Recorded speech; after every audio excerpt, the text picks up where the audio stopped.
Bible कहती है हनोक परमेश्वर के साथ साथ चलता रहा, 365 साल तक जीवित रहा, जबकि उस समय लोग 900 साल तक जीवित रहते थे। लेकिन बाइबल कहती फिर वो लोप हो गया, क्योंकि परमेश्वर ने उसे उठा लिया, क्योंकि उसने अपनी सारी उम्र परमेश्वर को प्रसन्न किया। सदोम और अमोरा को दूत नाश करने जा रहे थे, 2 दूत थे और एक परमेश्वर था। और परमेश्वर अपने मन में सोचता है कि क्या मैं अब्राहम से इस बात को छुपा के रखूं? उत्पत्ति 18 उसकी 17 उसकी 18 आयत को पढ़ेंगे। 18 आयत को पढ़ेंगे।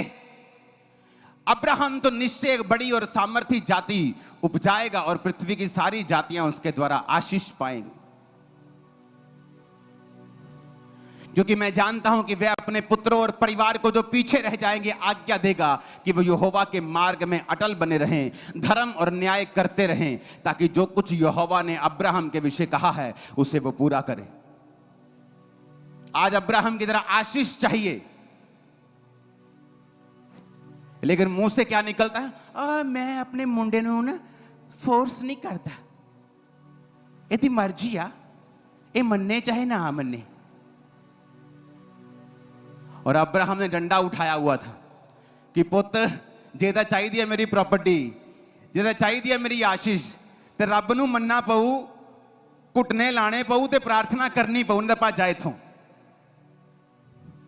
और परमेश्वर ने कहा तू मेरा दोस्त है अब्राहम, तू मेरा दोस्त है, मैं तेरा दोस्त और तू मेरा दोस्त है।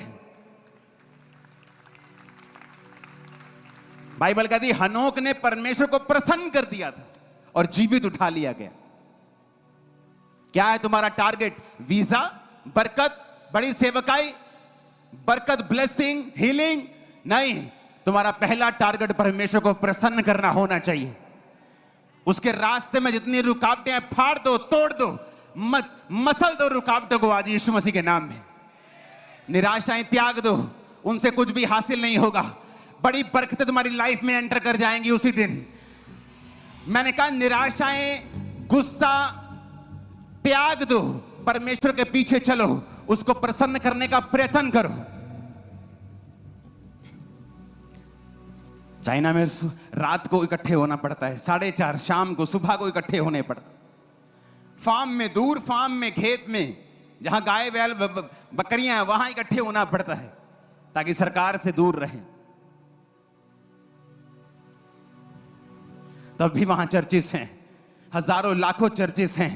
वो लोग परमेश्वर के वचन का प्रचार करते हैं, लेकिन जहां पर कोई रोक टोक नहीं है, हाँ, यहां थोड़ा सा भी विरोध हो जाए तो घरों में निकल जाते हैं। पास्टर प्रीच करना बंद कर देते हैं, डर फैलाना उल्टा शुरू कर देते हैं कि चुप कर जाओ थोड़ी देर के लिए। और वहां कहते कोई बात नहीं, जीसस के लिए मरेंगे तो स्वर्ग में जाएंगे। मरना तो लोग एक्सीडेंट में मर जाते हैं, बीमारियों में मर जाते हैं, बॉम्ब में मर जाते हैं, किसी ट्रेन के नीचे आके मर जाते हैं, एक्सीडेंट में मर जाते हैं। लेकिन जीसस के लिए मरना,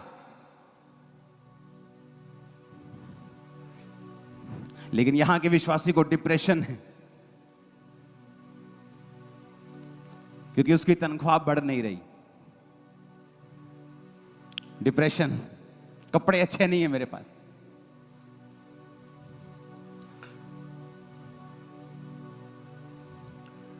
कहा जीसस को उसने खुश कर दिया। हनोक ने यहोवा को प्रसन्न किया, वो परमेश्वर के साथ साथ चलता रहा। ये चर्च का टारगेट होना चाहिए, परमेश्वर के साथ साथ चलना, दुखों में, सुखों में, तकलीफों में, ब्लेसिंग में, बरकत में, ऊंचाई में, गहराई में, जिस तरह भी उसके साथ साथ चलना। हालेलुया।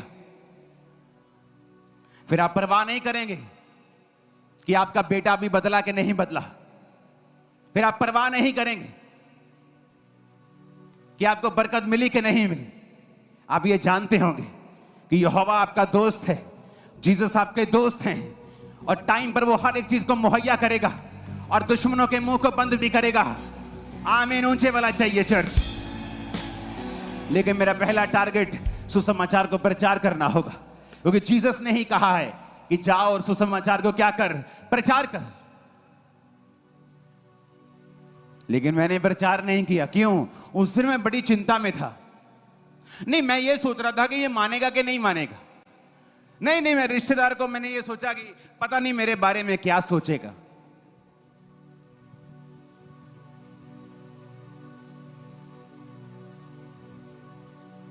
जहां प्रचार शेयर करने पर मार दिया जाता है, वहां लोग हट नहीं रहे। लेकिन जहां आप आसानी से अपने पड़ोसी को जीसस के बारे में बता सकते हैं, वहां शैतान ने आपके मुंह को बंद किया हुआ। और जीसस ने कहा, तूने जो मुझसे प्यार किया इसलिए मैं तुझे छुड़ाऊंगा।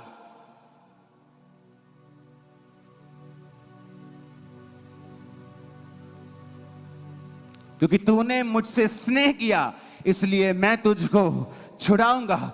मैं तुझको ऊंचे स्थान पर रखूंगा, क्योंकि तूने मेरे नाम को जान लिया है। वो तुम्हें छुड़ाता है जब तुम मुझसे प्यार करते हो। और प्यार सबूत मांगता है, प्यार त्याग मांगता है। प्यार ये देखना चाहता है कि आप उसके लिए कुर्बान भी हो सकते हैं या नहीं हो सकते हैं। इसके बावजूद कि परमेश्वर ने अब्राहम को 75 साल की उम्र में अपने घर से बुला लिया, उसको कितने साल कोई आशीष नहीं दी। फिर एक मर के 25 साल बाद बेटा दिया और कहा, जब वो बेटा बड़ा हो गया, कि अब इस बेटे को मोहरिया देश में जाकर इस पहाड़ पर कुर्बान करके चढ़ा दे। अब्राहम उसको भी कुर्बान करने चला। जब कुर्बान करने लगा तो परमेश्वर ने कहा, अब मैं जान गया हूं कि तू मुझसे प्यार करता है।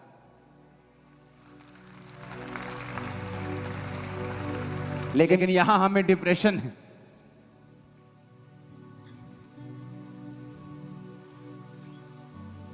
यहां वीडियो गेम ही साथ नहीं छोड़ रही।